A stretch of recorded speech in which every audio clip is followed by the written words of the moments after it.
Bonjour Nathaniel. Bonjour à tous. Un petit bilan sur l'événement là de Charles Super Show. Ah, bah, comme d'habitude, c'est la fête des passionnés du sport automobile. C'est toujours un plaisir de partager tout ça. Et puis voilà, il y a des voitures magnifiques et on prend beaucoup de plaisir à rouler ici à Charles. Et au niveau des fans, ils sont toujours fidèles? Ouais, les passionnés sont là. On est très content de pouvoir échanger. Durant l'année, c'est quasiment impossible sur les circuits aujourd'hui. Donc là, c'est des moments privilégiés et c'est très sympa. Et la vie en tant que pilote du circuit?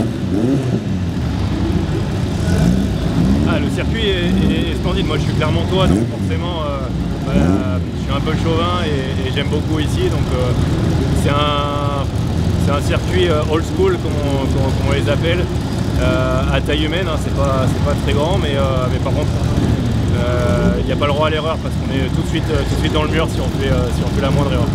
Et il y a des anciens pilotes qui disent que ce circuit, il faut l'avoir dans la culotte pour gagner. Ouais.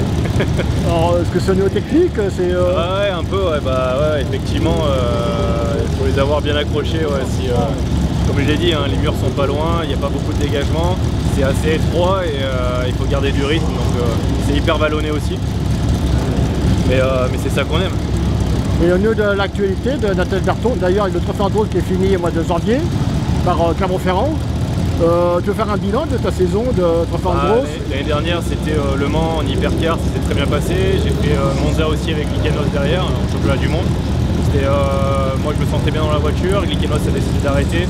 Donc voilà, bon, pas de contrat pour cette année, mais l'année prochaine j'espère revenir en hypercar.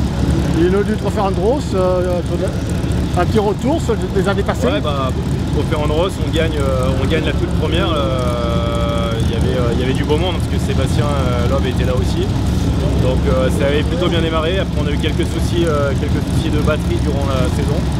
Et on a perdu beaucoup de points, donc bon, un peu frustré de cette fin de saison, mais au final, il y a eu une victoire, plusieurs podiums, c'était bien. Et la fin du trophée Andros, t'en penses quoi? Bon, j'espère que c'est pas la fin des courses sur glace, en tout cas, c'est la fin du trophée Andros bien sûr, parce que Andros décide de s'arrêter après plus de 30 ans, donc c'est déjà magnifique d'avoir tenu autant de temps en tant que sponsor. Et puis, bon, il y aura toujours des courses sur glace, je pense, j'espère. Et la plus belle année en trophée Andros, c'est laquelle? La plus belle année en trophée Andros? Bon, elles sont toutes bien, j'ai quasiment gagné au moins une course chaque année, donc je sais pas. Après moi j'aimais bien quand c'était les voitures thermiques quand même. D'ailleurs, les politiques poussent à l'électrique. Qu'est-ce que tu penses d'électrique en vie de tous les jours et en compétition? Non, là on voit que dès qu'il y a un peu de bruit et que les moteurs, on entend derrière, ouais. C'est sûr que la passion et ça fait un peu plus vibrer, c'est comme ça. On t'en remercie les garçons et bonne journée. On t'en remercie et bon, Sarah.